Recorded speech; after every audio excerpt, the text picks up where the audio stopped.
আমাৰ ঘৰৰ পৰা গীৰ্জাঘৰ কিমান দূৰ এই ভিডিঅ'টো চালে আপোনালোকে অনুমান কৰিব পাৰিব। মই যিহেতু ঘৰৰ পৰা ভিডিঅ'টো ষ্টাৰ্ট কৰা নাই, আধা দুখৰ পৰাহে ভিডিঅ'টো ষ্টাৰ্ট কৰিছোঁ। চাওকচোন আপোনালোকে আমাৰ ঘৰৰ পৰা গীৰ্জাঘৰ কিমান দূৰ বুলি ক'লে সঠিক উত্তৰটো হ'ব 3 কিলোমিটাৰ। 3 কিলোমিটাৰ আমি আগতে খোজকাঢ়ি গৈছিলোঁ, মাজে কেতিয়াবা চাইকেল লৈ যাওঁ, কেতিয়াবা মই এনেকৈ স্কুটিত যাওঁগৈ ভণ্টিৰ লগত। চব ক'বলৈ গ'লে 3 কিলোমিটাৰ যথেষ্টখিনি দূৰ হয়, আপোনালোকে অনুমান কৰিব পাৰিছে। আমি আমাৰ গীৰ্জাঘৰৰ পৰা 3 কিলোমিটাৰ দূৰত আমি বসবাস কৰোঁ। আৰু এইখন হৈছে আমাৰ গাঁও। আমাৰ গাঁৱৰ সেই ৰাস্তাটো দেখিছে, ইমান ধুনীয়া একা বেকা ৰাস্তা। আৰু কি আমি যিহেতু আমাৰ দেওবাৰ, আমি খ্ৰীষ্টান মানুহ, দেওবাৰ দিনত প্ৰাৰ্থনা কৰিবলৈ গীৰ্জাঘৰ যাব লাগে।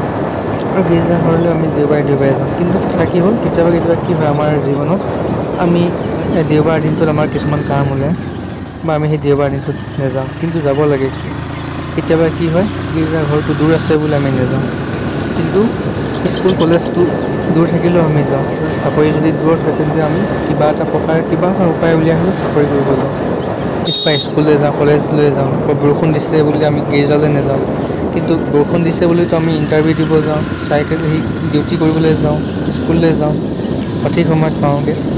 কিন্তু গীৰ্জাঘৰৰ টাইমিং যদি থাকে 8টা বজাত, তেন্তে আমি কি কৰোঁ, 9টা বজাত যাওঁ। কিন্তু স্কুলৰ টাইমিং যদি 9টা বজাত থাকে, কি কৰোঁ, আমি ঘৰৰ পৰা 8টা বজাত ওলাই যাওঁ। ডিউটিৰ টাইমিং যদি 8টা বজাত থাকে, তেন্তে 7টা বজাতে আমি ওলাই যাওঁ। কিন্তু কামৰ ক্ষেত্ৰত আমি দৃঢ় আছোঁ, কিন্তু গীৰ্জা প্ৰাৰ্থনাৰ ক্ষেত্ৰত কেলৈ আমি দৃঢ় নহয়? আমিতো দৃঢ়কৰণ লৈছোঁ ন, চবেই গোটেইখিনিয়ে দৃঢ়কৰণ লোৱা মানুহ। কিন্তু আমি এই ক্ষেত্ৰত আমি কেলৈ এনেকুৱা এটা অৱহেলা আমাৰ মাজত থাকে? কিন্তু চাবলৈ গ'লে সেই অৱহেলাটো আমাৰ মাজৰ পৰা উলিয়াই দিব লাগে। গীৰ্জাঘৰ যিমানেই দূৰত হওক, যিমানেই ওচৰ হওক, কিন্তু সময়মতে সঠিক সময়ত যাব লাগে।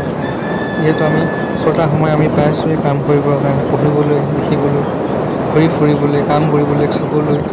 এটা দিনটো আমাক ঈশ্বৰক মনত পেলাবলৈ বা ঈশ্বৰৰ লগত কথা পাতিবলৈ আমি এটা দিন পাওঁ, আৰু সেই দিনটোত আমি যাব লাগে গীৰ্জা। চাওকচোন, ইমান ডোখৰ মই কথা কৈ আহিলোঁ, তথাপিও আমি গীৰ্জাঘৰটো পোৱা নাই। আৰু এইখন হৈছে চেঁচাবিল গাঁও। ইয়াৰ পৰা সোঁফালে গ'ল চাইডে বিহুমেলা পতা ফিল্ডখন আছে, বাওঁফালে যুৱ সংঘটো আছে। আৰু এটা কথা কওঁ যে ইমান ডোখৰ মানে আমাৰ গীৰ্জাঘৰটো বৰ্তমান বনাই থকা হৈছে নতুনকৈ, গতিকে আমাৰ গীৰ্জাঘৰটো সম্পূৰ্ণ হোৱাগৈ নাই। যিহেতু আমাৰ গীৰ্জাঘৰৰ মানুহৰ সংখ্যা যথেষ্ট কম, গতিকে দান বৰঙণি কৰি আমি গীৰ্জাঘৰটো বনাই আছোঁ। আৰু গীৰ্জাঘৰৰ কাৰণে আমি খেতিও কৰিছোঁ, ধান খেতি, যাতে আমি গীৰ্জাঘৰটো সম্পূৰ্ণ হৈ উঠে বুলি। আৰু যথেষ্ট আপোনালোকৰ কিছুমান মণ্ডলীত মানে সংখ্যা, যেনেকৈ তিনিচুকীয়া পাৰিছফালে মানে ডাঙৰ মণ্ডলী আছে, 30টা, 49টা, 40টা ঘৰ আছে। কিন্তু আমাৰ সেনেকুৱা ডাঙৰ মণ্ডলী নহয়, সৰু মণ্ডলী।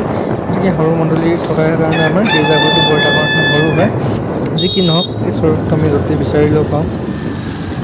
আৰু আপোনালোকে এই ভিডিঅ'টো চালে মানে আপুনি গম পাব যে আমাৰ গীৰ্জাঘৰো দেখিব, সেইটো আণ্ডাৰ কনষ্ট্ৰাকশ্যনত আছে, আৰু আমি বনাই আছোঁ, যিমান পাৰোঁ চেষ্টা চলাই আছোঁ।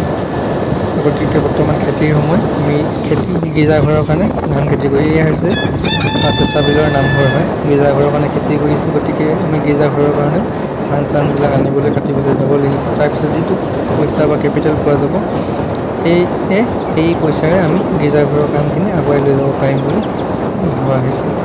আৰু বৰ্তমান মই পাবলৈ হৈছেগৈ আৰু আমাৰ গীৰ্জাঘৰত। ইয়াত দেখিছে মানুহ এগৰাকী আহি আছে, সেই মানুহগৰাকীৰ ওচৰতে আছে আমাৰ গীৰ্জাঘৰটো। আৰু আপোনালোকে অনুমান কৰিবই পাৰিলে কিমান দূৰ, দেখিলে নহয়।